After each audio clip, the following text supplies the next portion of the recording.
네. 기농 교육을 받고 난 다음에 이제 농촌으로 막상 가려고 하면 준비해야 될 게 많이 있을 겁니다. 그렇죠. 집도 있어야 되고 땅 그리고 가서 무엇을 해야 할지에 대한 고민도 해야 될 건데요. 네. 오늘은 농촌 현장에서 마주칠 수 있는 그런 문제들을 어떻게 해결하는지에 대해서 알아보도록 하겠습니다. 그렇죠. 내려간 예. 후에 일어날 수 있는 예.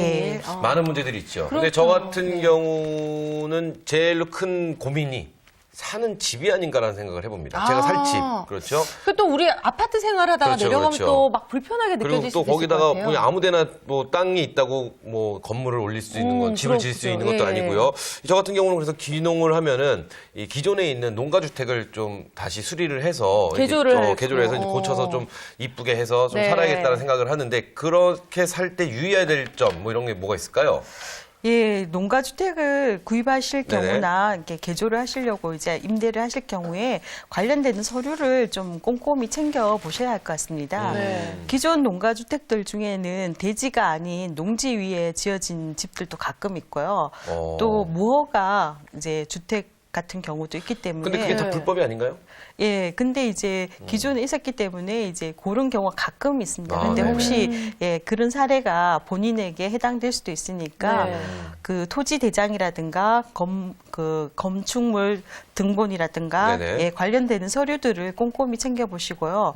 그다음에 또 우리가 통행을 하기 위해서는 도로가 네. 길이 있어야 되잖아요. 네네, 그렇죠, 그러니까 길. 지적도상에 길이 반드시 있는지 그런 것들도 한번 꼼꼼히 챙겨 보셔야 됩니다. 예. 그렇군요. 네.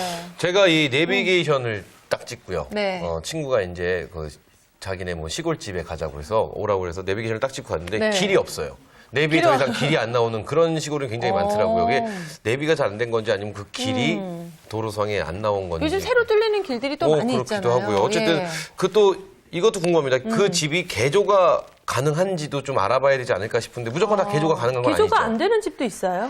예, 오래된 집 같은 경우에는 개조를 할 경우에 네. 안전상의 문제가 생길 수도 무너질 수도 있습니다. 있겠네요. 예, 네. 그러니까 그런 것들을 챙겨 보셔야 되고요.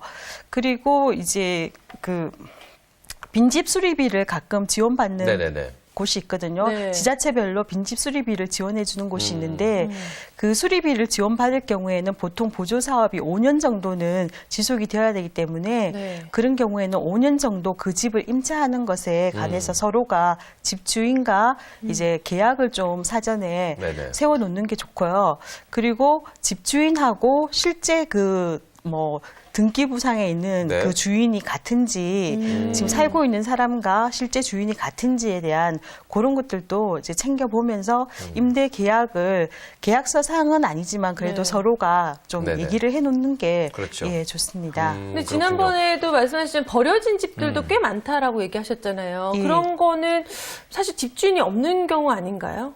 아니요, 그렇지만 다 이제 네.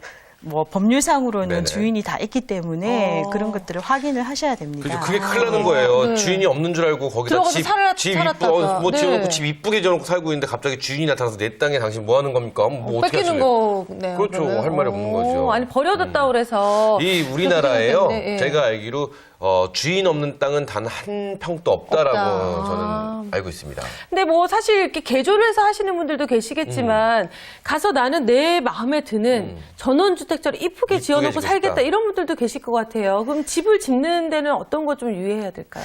집을 짓는 데 있어서는 우선 여러 가지 그 건설 자재를 실은 차들이 통행을 하고 해야 되기 때문에 네. 집 짓기 그 대지에 도로가 있는지를 아, 확인을 네. 해보시고요.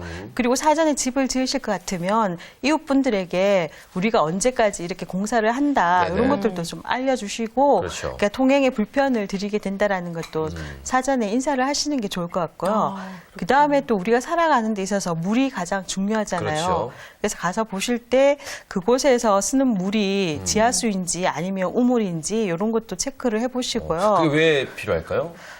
어, 건강상의 문제 때문에 그런가요? 그런 것도 있고 또 어떤 곳에는 물이 안 나오는 경우도 있어가지고 집을 짓고 난 다음에 네. 물을 충분히 사용하지 못하는 경우도 있습니다. 그리고 또 내려가시는 분들 중에는 농촌에 있는 좋은 먹을거리 등을 네네. 갖고 효소를 만든다거나 된장을 만들어서 네. 이렇게 활용을 하시려고 하시는 분들이 계시는데 그거에 이제 식품 가공을 하실 때는 수질이 가장 그럼요, 중요하거든요. 그렇죠. 그래서 네. 그런 거를 좀 생각하시는 분들은 물이 나오는 집 경치뿐만 아니라 수질에 대한 것도 예, 점검을 하고 가시는 게 좋습니다. 그런 거는 이제 옆에 주민분 계시면 마을에 그럼 물을 어떻게 드시는지 좀 여쭤보고 뭐 여쭤만 봐도 뭐 충분히 해결할 수 있는 부분이 아닐까요?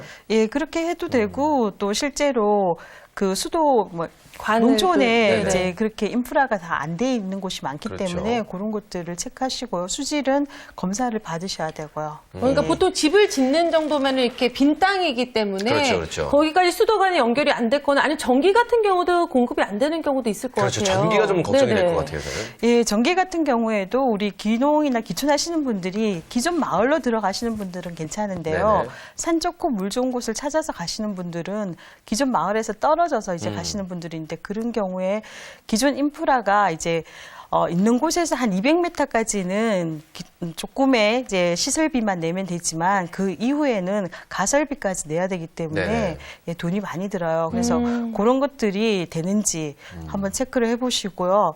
그리고 또 경치만 보다가 네. 이제 땅을 사거나 이렇게 하시면은 집안이 경사가 진 곳도 있고 그렇죠. 또 움푹 파인 곳도 있고 이렇게 해서 어려운 점이 많이 있거든요. 그러니까 무엇이든지 가서 꼭 내가 살 곳이니까 그렇죠. 꼼꼼하게 체크해서 이제 직접 답사를 하시고 난 다음에 결정을 하셔야 됩니다. 맞습니다. 와, 경사진 곳이나 그렇죠. 경사진 움푹 것도 파진 곳, 있고요. 아까 오늘 말씀해 주신 것들 네. 지금 굉장히 중요한 것들이 많습니다. 어떤 분은 이제 가서 직접 확인을 안 하시고 네. 아주 이쁜 땅을 사셨는데 그 땅으로 자기 땅을 밟으려면 헬기를 타고 가서 떨어져야 된다고 그러시더라고요. 도로가 없어서. 헬기가 착륙할 때는 없고 그래서 헬기 안에서 뛰어내리는 거죠.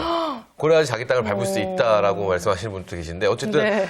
내가 살 집인데 그럼요, 꼼꼼히 내 따져봐야죠. 눈으로 가서 보고 네. 확인도 해보고 수도 또 전기 다 확인해보고 경사는 있는지 없는지 다 확인해보고 한번 잘 한번 꾸미시기 네. 바라겠습니다.